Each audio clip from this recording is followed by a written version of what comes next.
الْمَاكِرِينَ۔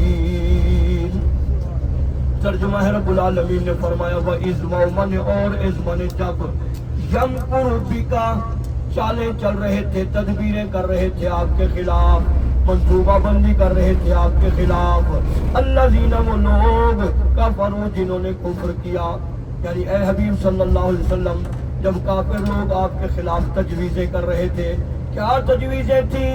لیثبتوک کہ آپ کو قید کر دیا جائے۔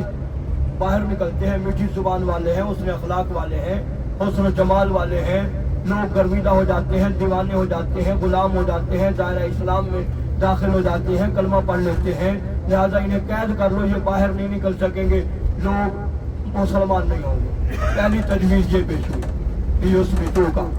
دوسری او یقتلوک کہ نعوذ باللہ حضور نبی پاک علیہ السلام کو قتل کر دیا جائے، یہ ہوں گے نہیں، اسلام نہیں پڑے گا، ہماری نسلیں ہمارے لوگ باپ دادا کا دین نہیں چھوڑیں گے۔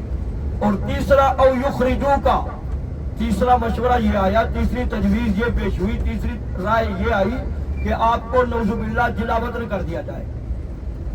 وَيَمْكُرُونَ یہ اپنی تدبیریں کر رہے تھے، اپنی چالیں چل رہے تھے، اپنے مشورے کر رہے تھے۔ وَيَمْكُرُ اللَّهُ اور اللہ اپنی تدبیریں فرما رہا تھا۔ وَاللَّهُ خَيْرُ الْمَاكِرِينَ اللہ بہترین تدبیریں فرمانے والا ہے۔ یہ لفظی ترجمہ تھا جو میں نے عرض کیا۔ اب کافروں کی میٹنگ ہو گئی، پلان ہو گئے، منصوبہ بندی، تجاویز، رائے پیش کر دی گئی کہ قید کیا جائے یا قتل کیا جائے یا پھر جلا وطن کیا جائے۔ اب تبصرہ ہونے لگا کہ فائنل کس بات کو کیا جائے۔ شیطان ملعون، شیطان مردود جو انسان کا کھلا دشمن ہے وہ اس میٹنگ ہال میں موجود ہے۔ شیطان کے لیے رب العالمین نے فرمایا ان الشیطان للانسان عدو مبین، بے شک شیطان انسان کا کھلا دشمن ہے۔ شیطان نہیں چاہتا کہ کوئی انسان کامیاب ہو جائے، انسانوں کی کامیابی شیطان نہیں چاہتا۔ شیطان اس میٹنگ ہال میں موجود اب تبصرہ کرتے ہوئے کہتا ہے تم نے جو تجویزیں پیش کی ہے نا، ان میں پہلی تجویز آئی ہے کہ لیثبتوک کہ انہیں قید کر دیا جائے۔ قید نہ کرنا، قید کرو گے نا پھر کام بڑھ جائے گا۔ مسلمان دیوانے غلام ایسے ہیں اپنی جانیں تو دے دیں گے، اپنے آقا کو ایک لمحے کے لیے بھی قید میں برداشت نہیں کریں گے، لہذا جھگڑا ہوگا، فساد ہوگا، خون ریزی ہوگی، قید نہ کرنا۔ اور جو کہا گیا ہے کہ او یخرجوک کہ جلا وطن کر دو، جلا وطن بھی نہ کرنا۔ جلا وطن کرو گے نا، یہ میٹھی زبان والے ہیں، حسن اخلاق والے ہیں، حسن جمال والے ہیں، حسن و جمال والے ہیں، یہ پھر سے لوگوں کو گرویدہ بنا لیں گے، دیوانہ اور غلام بنا لیں گے، تعداد ہو جائیں گے، جماعت ہو جائیں گے، فاتح بن کے آئیں گے، لہذا جلا وطن بھی نہ کرنا۔ دونوں تجویزیں اس نے مسترد کر دی، قید کرنے والی بھی اور جلا وطن کرنے والی بھی۔ فائنل کیا، کہا کہ کرنا ہے تو قتل کرو، قتل کوئی ایک قبیلہ نہ کرے۔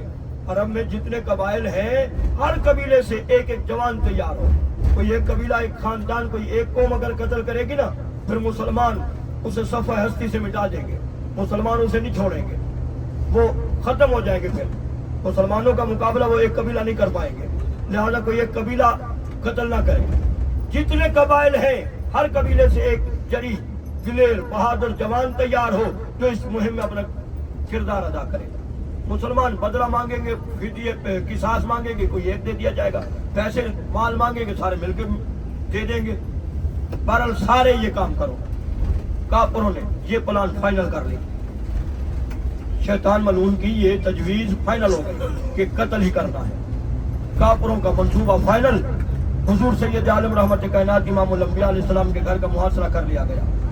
تیار ہو گئے جوان، دنیا کی لالچ میں، عورتوں کی لالچ میں، پتہ نہیں کیا کیا لالچیں دی گئی، جوان تیار ہو گئے، حضور نبی پاک علیہ السلام کو قتل کرنے کے لیے تیار ہو گئے تھے۔ اللہ نے جو تدبیر فرمائی وہ اللہ کی تدبیر بہتر تھی۔ اللہ نے حکم دے دیا اے محبوب آپ ہجرت فرمائیے، مکہ چھوڑ دیجیے۔ حضور نبی پاک علیہ السلام نے اللہ کے حکم پر ہجرت کا فیصلہ فرمایا۔ جناب علی المرتضیٰ شیر خدا حیدر قرار رضی اللہ تعالیٰ عنہ سے فرمایا اے علی یہ فلاں فلاں فلاں کی امانتیں ہیں، یہ امانتیں ان کے سپرد کر کے آپ بھی صبح مدینہ کی طرف ہجرت کر کے آ جانا۔ جناب علی المرتضیٰ فرماتے ہیں جتنا اطمینان سے اس رات مجھے نیند آئی، زندگی بھر میں تسلی سے اطمینان سے نہیں سویا۔ پہلے تو ہر وقت مجھے یہ خدشہ ہوتا تھا کہ موت آ جائے گی، کوئی لمحہ غافل نہیں رہتا تھا، موت کے لیے ہر لمحہ تیار ہوتا تھا پہلے۔ آج مجھے موت کا کوئی خطرہ نہیں تھا۔ ظاہر میں تو دشمنوں کے سامنے پیش کر دیا تھا، دشمنوں کی نگاہ میں تھے، محاصرہ تھا، گھر کا گھیراؤ تھا۔ ظاہر میں تو مولا علی، جناب علی المرتضی شیر خدا حیدر قرار رضی اللہ تعالیٰ عنہ خطرے میں تھے ظاہر میں، لیکن حضرت علی فرماتے ہیں مجھے کوئی خطرہ نہیں تھا، میں پریشانی میں نہیں تھا، کہ اللہ کے حبیب نے فرمایا ہے کہ امانتیں بھی سپرد کرنا، مدینے بھی آنا۔ میں نے کہا میں امانتیں بھی سپرد کروں گا، مدینے بھی پہنچوں گا، مجھے دشمن کا کوئی خطرہ نہیں ہے، دشمن کا کوئی خطرہ نہیں ہے۔ تو جناب علی المرتضی نے امانتیں سپرد کرنے کا حضور کا حکم قبول کیا، اور جناب سیدنا ابوبکر صدیق رضی اللہ تعالیٰ عنہ کو حضور پاک صلی اللہ علیہ وآلہ وسلم نے اپنے اس سفر میں اپنا رفیق منتخب فرمایا، اپنا ساتھی منتخب فرمایا۔ سفر ہجرت میں حضور پاک نے اپنے ساتھ شامل فرمایا، جناب ابوبکر صدیق کو تیار کیا۔ جناب ابوبکر صدیق حضور پاک صلی اللہ علیہ وسلم کے ساتھ اس سفر ہجرت میں قدم بقدم ہے، بالکل شامل ہے۔ جناب ابوبکر صدیق حضور پاک صلی اللہ علیہ وسلم کے ہمراہ ہجرت کا سفر شروع کرتے ہیں، کافر مشرک بے ایمان بھی پیچھے سے تعاقب کیے، اور آخر یہ جبل ثور آ گیا، یہ پہاڑ، یہاں ابھی ہم پہنچیں گے۔ پہلی زیارت ہمیں 5 سے 7 منٹ، زیادہ سے زیادہ 10 منٹ کا ٹائم ہوگا کہ ہم اس مقام پر زیارت کریں گے اس جبل کی۔ تو جناب ابوبکر صدیق نے حضور نبی پاک علیہ السلام کو اپنے کندھوں پہ اٹھایا، 5400 فٹ بلندی پر یہ غار ہے، اس غار تک لے گئے۔ حضور پاک صلی اللہ علیہ وسلم سے عرض کیا، آقا میں پہلے غار کا معائنہ کر لوں، غار چیک کر لوں، کہیں کوئی موذی شے تو نہیں، تکلیف دینے والی کوئی چیز تو موجود نہیں۔ جناب علی المرتضی نے جناب ابوبکر صدیق رضی اللہ تعالیٰ عنہ نے جب غار کا معائنہ کیا، جگہ جگہ سوراخ تھے، خطرہ ہوا، اندیشہ ہوا کہ کہیں کوئی تکلیف دینے والی چیز نہ نکل آئے، کوئی اژدہا، سانپ وغیرہ، بچھو وغیرہ نہ نکل آئے، سرکار کو تکلیف نہ ہو۔ پریشان، آخر فیصلہ کر لیا کہ میرے چادر کے ٹکڑے، کپڑے کس کام آئیں گے، چادر کے ٹکڑے کر کر کے سوراخ بند کیے، ایک سوراخ بچ گیا تھا۔ جناب ابوبکر صدیق نے فیصلہ کر لیا کہ اپنے پیر کی ایڑی یہاں رکھوں گا، حضور کا ہر صورت دفاع کروں گا، حضور کی پہرہ داری کروں گا، حضور کی حفاظت میں اپنی جان بھی دینا پڑے دوں گا۔ جناب ابوبکر صدیق نے یہ فیصلہ کر لیا، اور اللہ نے جناب ابوبکر صدیق رضی اللہ تعالیٰ عنہ کے علاوہ اور بھی حفاظتی اقدامات فرما دیے۔ حضرت ابوبکر صدیق کو حضور کی حفاظت کے لیے منتخب اور بھی حفاظتی اقدام، کبوتری کو حکم دیا انڈے اتار دے، مکڑی کو حکم دیا جالا تیار کر دے، ایسا لگے کہ مدتوں سے اس غار میں کوئی نہیں گیا۔ مکڑی نے جالا تیار کر دیا، کبوتری نے انڈے اتار دیے، جناب ابوبکر صدیق نے غار کے سوراخ کے منہ پہ اپنے پیر کی ایڑی رکھ دی، حفاظتی اقدام پورے ہیں۔ کافر مشرک بے ایمان پھر اوپر سے آئے کھڑے ہیں، تعاقب کیے، غار کے اوپر پھر رہے ہیں۔ جناب ابوبکر صدیق نے خطرے کا اظہار کیا، پریشانی کا اظہار کیا، آقا دشمن، مخالف، کافر، بے ایمان آئے کھڑے ہیں۔ حضور نبی پاک علیہ السلام نے جناب ابوبکر صدیق رضی اللہ تعالیٰ عنہ کی یہ بات سن کے جناب ابوبکر صدیق کو تسلی دی، فرمایا لا تحزن ان اللہ معنا، خوف نہ کھا، پریشان نہ ہو، بے شک اللہ ہمارے ساتھ ہے۔ سورۃ توبہ 10ویں سپارے میں یہ مکمل تفصیل سے بیان ہے۔ رب العالمین نے فرمایا ثانی اثنین اذ ہما فی الغار اذ یقول لصاحبہ لا تحزن ان اللہ معنا۔ ثانی اثنین، دو ہستیاں تھیں، دو شخصیتیں تھیں، اذ ہما فی الغار، جبکہ وہ دونوں غار میں تھیں، اذ یقول، جبکہ کہا، لصاحبہ، اپنے صحابی کو، اپنے صاحب کو، اپنے ساتھی کو، لا تحزن ان اللہ معنا، خوف نہ کھا، پریشان نہ ہو، بے شک اللہ ہمارے ساتھ ہے۔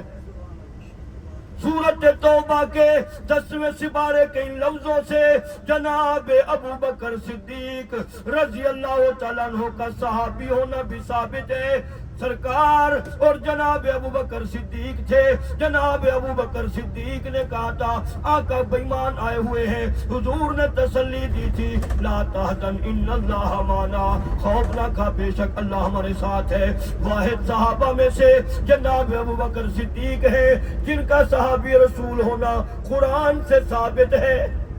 باقی 1,24,000 کم و بیش صحابہ کرام جو ہیں ان میں سے اور کوئی نہیں جن کا صحابی ہونا قرآن سے ثابت ہو۔ واحد جناب ابو بکر صدیق ہیں جن کا صحابی ہونا قرآن سے ثابت ہے۔ تو جناب ابو بکر صدیق نے حضور نبی پاک علیہ السلام سے کمال وفا کا اظہار کیا اور محبت کا کمال حق ادا کیا، اپنی جان کی پرواہ نہیں، اپنی تکلیف کی پرواہ نہیں، حضور کا دفاع کیا۔ اللہ نے اس مقام پر جو جناب ابو بکر صدیق کو نیکیاں عطا فرمائیں، جناب فاروق اعظم عمر بن خطاب رضی اللہ تعالیٰ عنہ اکثر فرمایا کرتے تھے ابو بکر میری زندگی کی ساری نیکیاں لے لو، غار ثور والی نیکیاں مجھے دے دو۔ جو حضور کی پہرہ داری کی، حضور کی حفاظت کی، حضور کا دفاع کیا، اپنی جان کی پرواہ نہیں۔ اژدہا سانپ ڈس رہا تھا، کاٹ رہا تھا، تکلیف ہو رہی تھی، لیکن برداشت کر رہے تھے۔ میرے آقا کو کچھ نہ ہو، میرے آقا کو تکلیف نہ ہو، میرے آقا کو کوئی بچھو کوئی سانپ اژدہا وغیرہ نہ کاٹے۔ حضور کی حفاظت میں، حضور کے دفاع میں اللہ نے جو مقام جناب ابو بکر صدیق کو عطا فرمایا ہے وہ کمال مقام ہے، کمال مقام ہے۔ جناب ابو بکر صدیق کی یہ نیکی فاروق اعظم کی زندگی بھر کی نیکیوں سے بڑھ کر ہے۔ حضور نبی پاک علیہ السلام جناب ابو بکر صدیق کے لیے اکثر فرمایا کرتے تھے صحابہ اس دنیا میں جس نے بھی مجھ پہ احسان کیا ہے میں نے سب کے احسانات کا بدلہ چکا دیا ہے۔ واحد ابو بکر صدیق ہیں جن کے احسانات کا بدلہ میں نے نہیں دیا بلکہ قیامت میں میرا رب عطا فرمائے گا۔ جناب ابو بکر صدیق نے کمال وفا کا اظہار کیا ہے، خوبی کہا ہے اللہ والے نے کہ محمد سے وفا تو نے تو ہم تیرے ہیں، کہ محمد سے وفا تو نے تو ہم تیرے ہیں، یہ جہاں چیز ہے کیا لوح قلم تیرے ہیں۔ جناب ابو بکر صدیق نے وفا جو کی ہے مقام یہ ملا ہے، خطبے میں خطیب پڑھتے ہیں افضل البشر بعد الانبیاء بالتحقیق امیر المؤمنین ابی بکر صدیق۔ خطبے میں خطیب جمعے کے خطبے میں اکثر پڑھا کرتے ہیں افضل البشر بعد الانبیاء بالتحقیق امیر المؤمنین ابی بکر صدیق۔ لوگوں میں سے افضل ترین انبیاء کے بعد افضل ترین لوگوں میں سے جناب ابو بکر صدیق ہے۔ یہ مقام، یہ رفعت، یہ درجہ، یہ رتبہ، یہ عزت، یہ شرف صرف اور صرف حضور سے وفا کی وجہ سے ملا ہے، حضور سے محبت کی وجہ سے ملا ہے، حضور کی غلامی کی وجہ سے ملا ہے۔ اور جو حضور کے غلام ہو جاتے ہیں ان کے دونوں جہان کامیاب ہو جاتے ہیں۔ کسی نے کہا دونوں عالم میں تجھے مقصود گر آرام ہے، دونوں عالم میں، دنیا میں اور آخرت میں، اس جہان اور اگلے جہان، دونوں عالم میں تجھے مقصود گر آرام ہے، اس کا دامن تھام لے جس کا محمد نام ہے۔ اگر دونوں جہان کی عزت، سرفرازی اور کامیابی چاہتا ہے حضور کے دامن سے وابستہ ہو جا، حضور کا شدائی دیوانہ اور غلام ہو جا، پھر دونوں جہان میں تیری سرفرازی ہے، تیری کامیابی ہے، تیرا نام ہے۔ جناب ابو بکر صدیق رضی اللہ تعالیٰ عنہ نے اس مقام پر غار ثور میں حضور نبی پاک علیہ السلام سے کمال محبت کا اظہار فرمایا ہے، اور یہ ہماری پہلی زیارت ہے۔ اوپر تک جانے کا ٹائم نہیں، ہم نے سب کا خیال کرنا ہے۔ جس طرح امام کو حکم ہے نا جب جماعت کروا رہا ہو، امام کو حکم ہے جب جماعت کروا رہا ہو چھوٹی صورت پڑھے، بیماروں کا بھی خیال کرے، مریضوں کا بھی خیال کرے، مسافروں کا بھی خیال کرے۔ جب اکیلے میں ہے لمبی لمبی صورتیں پڑھتا رہے۔ امام کو بھی حکم ہے سب کا خیال کرنے کا، تو آج گروپ میں ہم سب کو حکم ہے سب کا خیال کیا جائے۔ ہم میں بزرگ بھی ہیں، ہم میں بیمار بھی ہیں، ہم میں زیادہ سے زیادہ طواف کرنے کا جذبہ، اللہ کے گھر میں بیٹھنے کا جذبہ بھی رکھتے ہیں۔ اس غار تک جانے میں 5400